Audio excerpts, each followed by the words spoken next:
छठा अध्याय ब्रह्मा विष्णु युद्ध।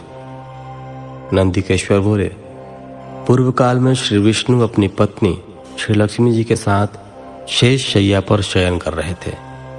तब एक बार ब्रह्मा जी वहां पहुंचे और विष्णु जी को पुत्र कहकर पुकारने लगे। पुत्र उठो, मैं तुम्हारा ईश्वर तुम्हारे सामने खड़ा हूं। यह सुनकर विष्णु जी को क्रोध आ गया।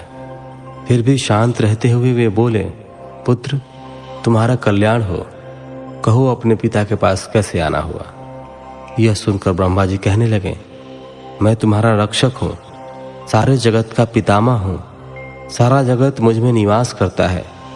तू मेरी नाभि कमल से प्रकट होकर मुझसे ऐसी बातें कर रहा है। इस प्रकार दोनों में विवाद होने लगा।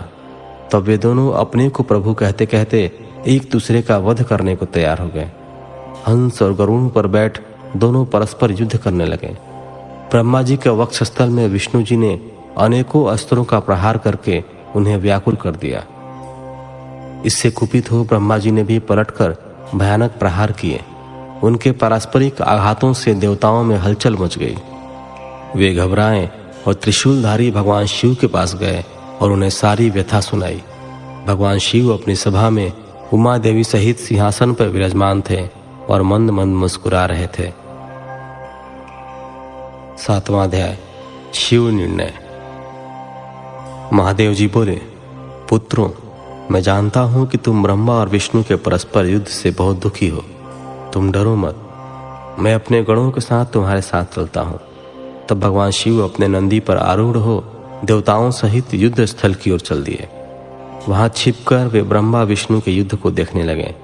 उन्हें जब यह ज्ञात हुआ कि वे दोनों एक दूसरे को मारने की इच्छा से माहेश्वर और पशुपात अस्त्रों का प्रयोग करने जा रहे हैं, तो वे युद्ध को शांत करने के लिए महाअग्नि के तुल्य एक स्तंभ रूप में ब्रह्मा और विष्णु के मध्य खड़े हो गए।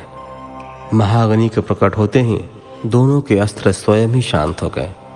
अस्त्रों को शांत होते देखकर ब्रह्मा और विष्णु दोनों कहने लगे कि इस अग्नि स्वरूप स्तंभ के बारे में हमें जानकारी करनी चाहिए। दोनों ने उसकी परीक्षा लेने का निर्णय लिया। भगवान विष्णु ने शुक्र रूप धारण किया और उसको देखने के लिए नीचे धरती में चल दिए। ब्रह्मा जी हंस का रूप धारण करके ऊपर की ओर चल दिए। पाताल में बहुत नीचे जाने पर भी विष्णु जी को स्तंभ का अंत नहीं मिला, अतः वे वापस चले आए। ब्रह्मा जी ने आकाश में जाकर केतकी का फूल देखा। वे उस फूल को लेकर विष्णु जी के पास गए। विष्णु ने उनके चरण पकड़ लिए। ब्रह्मा जी के छल को देखकर भगवान शिव प्रकट हुए।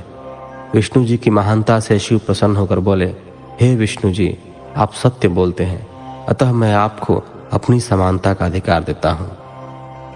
आठवां अध्याय ब्रह्मा का अभिमान भंग।